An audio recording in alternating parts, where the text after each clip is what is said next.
How do we avoid being blindsided by the future? How can we see opportunities that others miss?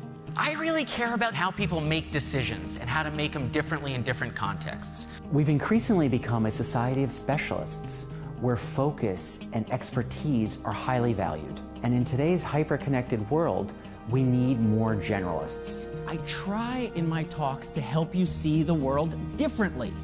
Where some people say, so what? The savvy observer looks at seemingly irrelevant data and connects the dots. When facing massive uncertainty, it's better to be a generalist. It's the ability to see across areas of specialization that allows you to navigate uncertainty with greater success. In today's highly interdependent world, what we need is integrated thinking. We need a generalist approach to help us navigate uncertainty and spot opportunity. Throughout my career as an investor, as an academic, and as an advisor to numerous companies, I have found value in adopting this generalist approach. important insights can come from the most unlikely of sources. If you pull up Sotheby's common stock price chart and pull it back to 1988 when that stock went public, what you see is a seismograph. But just look at this for a second. It's a flat line and it has blips up like a seismograph might have. First blip, October 89. Second blip, April 99. Third one, May 07. Well, those dates are somewhat interesting, aren't they, if you're interested in booms and busts. And so when I go back and I look at what was happening to the art markets in 1989. World record art prices set by Japanese buyers. 3 months later, the Nikkei peaked. It hasn't gone anywhere near that level since. So by looking at art markets, we're able to get a leading glimpse into corporate confidence. Someone who pays $100 million for a painting, they're usually a corporate or economic leader in their society. And as such, it's not surprising that if you look at a chart of corporate M&A activity, you see a similar pattern. And so this is a leading indicator of leading indicators of confidence.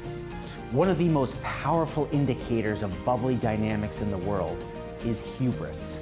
And hubris is easily visible in the world's tallest skyscrapers. 1929, 3 buildings competed for the world's tallest tower. 40 Wall Street, the Chrysler Building, and the Empire State Building. And then you had the Great Depression. 73 and 74, you had the Sears Tower and the World Trade Center, followed by a decade of stagflation. 1997, the world's tallest tower status moved to Kuala Lumpur with the Petronas Towers. Basically, ground zero of the Asian financial crisis.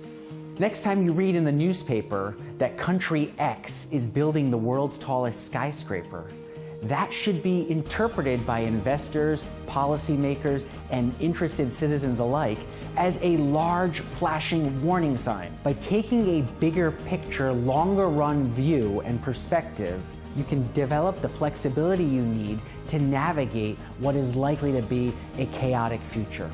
So how is it that demand for protein in China can affect regime stability elsewhere in the world? So at $5,000 per capita of GDP, you start consuming more meat. Makes sense. I've got my housing covered, I've had the bowl of rice, the kids are educated, I'm paying the doctor's bills. Let me put some chicken on that rice. Uh-oh. Where's China? It's right there at the tipping point. My argument is China is on the verge right now of increasing meat consumption per capita in a noticeable way. When we hear stories of China buying Smithfield Foods, is that the beginning or end of a problem? I think that's the very beginning. The demand for protein in China could rise so dramatically that it's going to cause inordinate pressures on all grains, as all feed. This is a big deal. Food riots occur when the UN Food Price Index is at 210 or above for any sustained period of time. Want to guess where the UN Food Price Index is today? 210. Right there. Big question. which direction do food prices go. When you get these data points in front of you, you're reading the newspaper and you're hearing about ethanol policy. What the heck does that have to do with my global investment policy portfolio that has some exposure here? Or I'm in a fund over here, why do I need to care about ethanol? You do! By paying attention to U.S. ethanol policy, you would have seen a shock in the demand for grains, and that ripple would have flown through any country that had high food vulnerability. North Africa comes to mind, and perhaps the Arab Spring was a direct result of U.S. ethanol policy. Think about different scenarios. Look at different dots, meaning see who's generating wealth how, see who's behaving how and why. Read things like People magazine. Look at newsstands when you're walking through airports and train stations, etc., to see what's selling. All of us can benefit from adopting a generalist approach. You do not need to have a PhD in economics. You do not need to have a PhD in psychology. You don't need to be an expert. It simply requires opening our eyes, identifying the dots, and finding meaningful connections between them. These dots are out there for all of us to see.